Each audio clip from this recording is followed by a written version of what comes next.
Hello, welcome back again. If you want to have the sound in your keyboard like this, look at when you go into the new message or you're typing anything on the keyboard.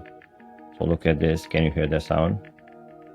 Like when you use the backspace. Is this thing. If you want to turn on or turn off this kind of sound, so it's very easy. So let's see how it works. So just go into the settings, or you can turn on. So just go into the settings, sound and haptics.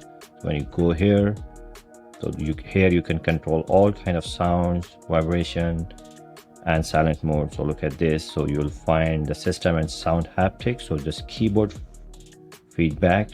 Go into that tab. You can. This sound is turned on. That is the reason you are using. So when you turn off, you cannot hear anything while you're tapping. Look at it. See. So go back to that particular menu.